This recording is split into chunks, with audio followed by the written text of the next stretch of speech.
Buenas, ¿cómo estamos? Pues aquí estamos ahora, vamos a hablar de decisiones, de cómo tomarlas, en qué consisten, qué, digamos, elementos de entrada necesitan para ser tomadas estas decisiones y cuál es el proceso realmente de toma de decisiones. Y a partir de ahí vamos a hablar qué cosas pueden pasar que pueden fastidiarnos este proceso de toma de decisiones.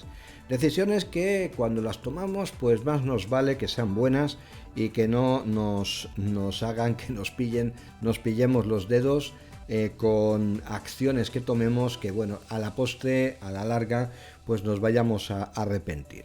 Entonces, es más importante de lo que parece tomar buenas decisiones.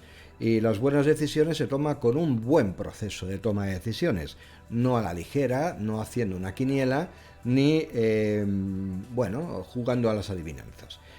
Todo esto del proceso de toma de decisiones es un proceso bastante sistemático, bastante muy simple, muy lineal, muy ordenado y que, bueno, tiene pues yo diría que 4 fases. La primera fase es la de observar. Cuando queremos decidir algo sobre algo, lo primero que tenemos que hacer es enterarnos de lo que hay a nuestro alrededor, lo que hay en el mundo y observar. ¿eh? Eh, y, y luego, una vez ya tenemos el recopilatorio de información, que puede ser más o menos correcto, más o menos amplio, más o menos adquirido en base a coacciones o en base a una auténtica libertad de observación, que eso es un punto del que luego hablaré, nos toca la tarea de evaluar eso que vemos. La evaluación es lo mismo que la decisión. Evaluar es sencillamente calificar aquello que, darle cualidad a aquello que estamos observando. Pues mira, yo veo, salgo a la calle, observo, está oscuro. Evalúo, esto es lo habitual que ocurre todos los días y bueno, de momento nada extraño. Pero si salgo a la calle cuando se supone que es de noche y de repente veo un resplandor, yo evalúo que bueno, ese resplandor que observo libremente sin que nadie me diga lo que tengo que estar viendo o interpretando, pues yo lo veo un resplandor, evalúo que eso es una característica que está fuera de lo normal. Entonces el primer paso es observar, con todos los sentidos. El segundo es evaluar y si me apuras también un poco sopesar. Sopesar, que es darle más importancia a aquello que estamos observando y que es más significativo para luego tomar una decisión.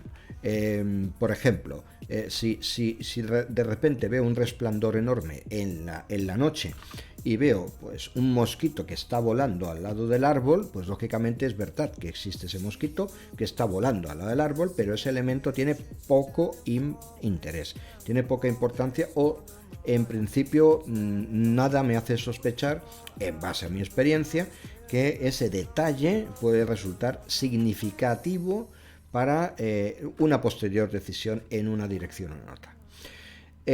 Por tanto, tenemos observar, tenemos evaluar o sopesar las distintas cosas que estamos observando. Y este proceso de evaluación es interesantísimo, muy importante tener en cuenta que se realiza mediante un criterio. Es decir, yo salgo a la calle, veo las cosas y yo tengo que tener una vara de medir, un rasero para diferenciar lo que es excepcional de lo que no lo es y tener un criterio para saber lo que es destacable o lo que es digno de que resalte. Ese criterio está fundamentado en la experiencia, es decir, en las vivencias que hemos tenido, que nos aportan información, nos alimentan de información de forma consciente y nos otorga capacidad de saber sopesar las cosas que vemos. el criterio para que nos sepamos que, por ejemplo, ese mosquito del que antes hablaba, que está en mitad de la noche, donde hay un resplandor fulgurante, que puede ser un ovni o puede ser alguien apareciéndoseme del más allá. Bueno, pues para saber que ese mosquito, según ese criterio que yo he ido adquiriendo con mi experiencia, pues es un detalle muy insignificante, no digno de tener en cuenta. No que haya que ignorar, no hay que tenerlo en cuenta para decisiones, que es distinto. Entonces, en el tema del criterio, que es estoy en el paso número 2, el primero es observar, el segundo es evaluar. En el tema de evaluar el criterio, que es, digamos, mi herramienta que me permite clasificar, categorizar, cualificar esas observaciones, ahí puede pasarme varias cosas. Con el tema del criterio puede pasarme que pues yo esté alterado emocionalmente, con una alteración a corto plazo, a lo mejor me han enfadado o me han sorprendido con algo, entonces no estoy en el mismo estado emocional que habitualmente estoy. Puede que tenga algún tipo de afectación largoplacista, por ejemplo, si estoy deprimido o estoy decaído físicamente porque estoy cansado, tengo anemia. Entonces, esto afecta al criterio. Si a mí me meten miedo, si yo tengo, estoy enfadado, acabo de tener un berrinche enorme, o llevo semanas enfadado con algo, con alguien, eso afecta notablemente a mi criterio. Le doy más importancia a unas cosas que a otras. Y dependiendo de eso, puede que mi evaluación se aleje de lo que yo decidiría, evaluar si estoy en mi estado normal. Y esto es sumamente importante, que el criterio se ve alterado, el criterio de evaluación se ve alterado por mi estado emocional.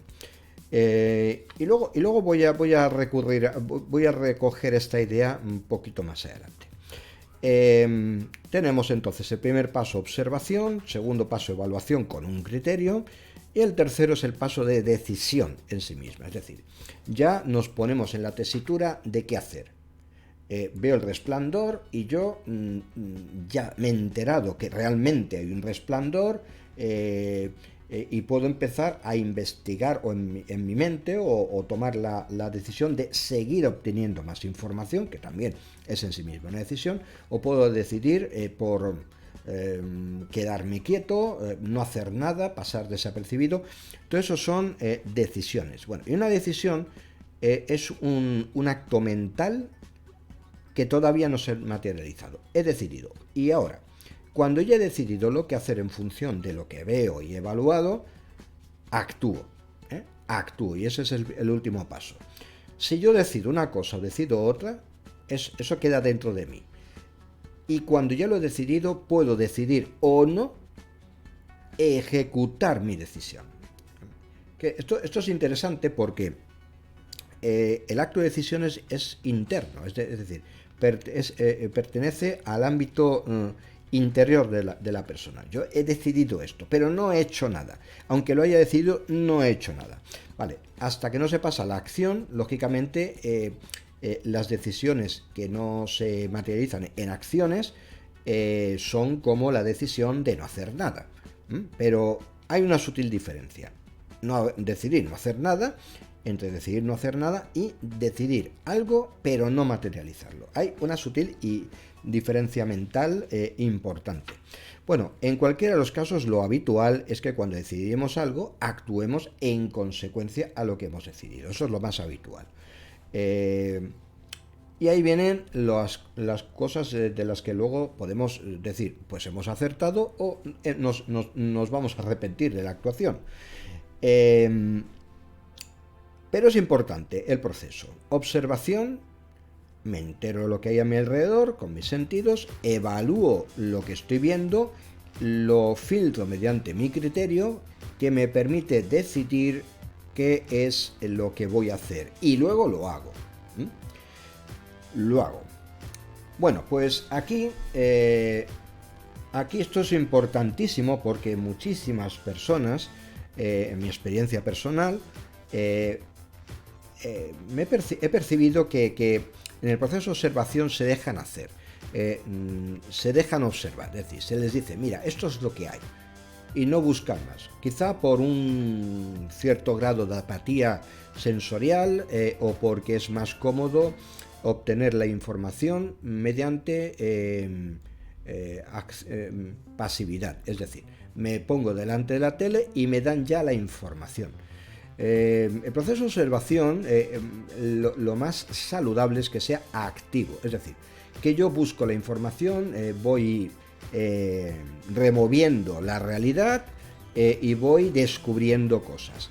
Ese proceso de observación es activo. Los procesos pasivos tienen muchísimos problemas. Y es que el principal es que me van a dar la información que quizá otra persona quiera, no la que yo decida tomar como buena y luego evaluar y sopesar en mi proceso de libre criterio y evaluación. Por tanto, atención a la toma de observaciones porque por ahí muchas personas son manipuladas. En el proceso de evaluación he comentado antes que está el criterio que puede estar mediatizado mediante las emociones. Y evidentemente tenemos que calmarnos, tenemos que adquirir y como reza el propio rótulo que he puesto, tenemos que no ponernos nerviosos, no ponernos alterados por el hecho de que si no vamos a evaluar bien, y no vamos a tomar buenas decisiones. Por tanto, cuando yo veo personas que tienen miedo, pero un miedo atroz, un miedo permanente, perpetuo, además lo veo en estos días alimentado por fuentes externas, o sea, es decir, que viene por el proceso de observación, o sea, es un miedo observado, donde a las personas de forma pasiva pues se les da información, las personas son las pasivas, están recibiendo la información que otros quieren, y encima esa información provoca un estado de ánimo, de alerta, de miedo. Ni que decir tiene que eso no favorece la toma de decisiones más saludables ni más acertadas para nadie, para nadie. Nadie puede tomar buenas decisiones con el miedo en el cuerpo, ni con la ira en el cuerpo. Por tanto, es importantísimo que tengamos un estado pues sanamente calmado, pacífico, ni optimista ni pesimista, una actitud objetiva de ver venir las malas noticias, de ver venir las buenas noticias de la misma manera, y de no decantarse por nada emocionalmente en particular. Esos son dos puntos muy importantes. Bueno, y qué decir tiene del tema de la actuación. Nosotros decidimos lo que sea de acuerdo con nuestra evaluación.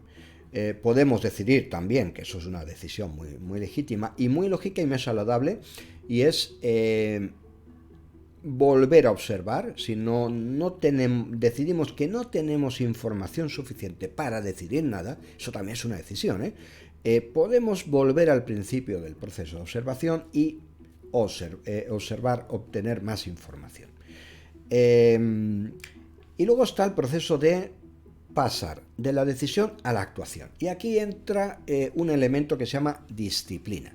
La disciplina no es ni más ni menos que tener educada la fuerza de voluntad para aquello que creemos que tiene que ocurrir, que tiene que pasar y que tiene que ser, pues ser capaces de utilizar nuestro cuerpo, nuestras energías mentales para ponernos manos a la obra. Muchas personas no lo hacen y muchas personas pues se quedan en un proceso de decisión interior, pero no lo ejecutan. Y hay diferencia, aunque de forma efectiva sea lo mismo que no decidir nada, interiormente es algo que se queda como bloqueado, como coartado, y ahí lo que hay que hacer es sacar o desarrollar la fuerza de voluntad para materializar lo que creemos en acciones, lo que creemos que corresponde con las decisiones que tomamos. Y en ese sentido, yo veo que hay muchas personas que tienen ese problema también, de fuerza de voluntad. Y bueno, si nosotros fuéramos así de sencillos como observar, evaluamos en base a lo que observamos, con nuestro criterio, de forma libre, observaciones que tomamos nosotros de manera activa, y luego, en base a nuestra experiencia y nuestro criterio, decidimos hacer ciertas cosas, o seguir investigando, o actuar de cierta manera, y nada nos impide carecer de fuerza de voluntad para que podamos actuar en la dirección que creemos. Si este proceso se sigue, yo puedo asegurar que los ciudadanos seríamos increíblemente felices, porque entre todos buscaríamos nuestro propio equilibrio individual en convivencia con los demás, donde constantemente estaríamos en ese proceso de observación y actuación que nos conduce a una situación de equilibrio, que es al final lo que importa. Llegar a una situación de equilibrio con los vecinos y poder convivir en paz. Por eso creo que esta es la fórmula de la felicidad, no de la utopía de la felicidad, sino de un estado de plenitud, en el sentido de que estamos desarrollando con toda nuestra mente y todo nuestro cuerpo un proceso completo de observación, actuación y reflexión mental que es sumamente activo y que por tanto pues nos hace sentir plenos y vivos. Cosa distinta es si alguien nos dice lo que tenemos que observar, si alguien nos dice cómo tenemos que pensar, es decir, nos da el criterio también. Ahí soy bastante detractor de los sistemas de adoctrinamiento escolares, porque nos dicen lo que tenemos que ver, cómo lo tenemos que procesar, es decir, nos dicen cómo tenemos que evaluar las cosas, lo cual es un poco... para mí va en contra de la naturaleza humana, que a alguien se le diga lo que tiene que ver y cómo tiene que pensar, va en contra natura. Y encima nos plantean una serie de situaciones que o nos enfurecen o nos enfadan y nos hacen estar en una situación de miedo, con lo cual no tomamos buenas decisiones, y encima si no se nos desarrolla esta disciplina de actuación, pues nos dicen que mejor no hagamos nada, porque total, ¿para qué va a servir? Que esto es un argumento que se escucha mucho, ¿no? a nivel coloquial, y no hay nada más insano que eso, el no posibilitar que alguien actúe en consecuencia de las decisiones que toma. Yo aliento a cualquiera que tome ciertas decisiones, que tenga ciertas posturas, a actuar en consecuencia, pero también que se atenga a las consecuencias de sus propias acciones. Y en el subtitular de esta pequeña charla sobre la toma de decisiones, muy importante que no nos pillemos los dedos, que no tomemos decisiones con miedo o en base a lo que nos digan los demás, en base a criterios de terceros, de otras personas, porque luego las actuaciones correspondientes pues pueden no ser de nuestro gusto y pueden no ser las que nosotros haríamos, y que nos pueden hacer bastante infelices. Tomemos nosotros nuestras observaciones de manera activa, evaluemos y sopesemos por nuestra cuenta, cada cual por su cuenta, decidamos libremente y actuemos libremente, y todo ello en la concordia de la convivencia con otras personas. Bueno, pues esto es lo que quería contar acerca del proceso de toma de decisiones, y espero que te haya servido estas reflexiones, y que, como siempre te digo, que te veo en la próxima.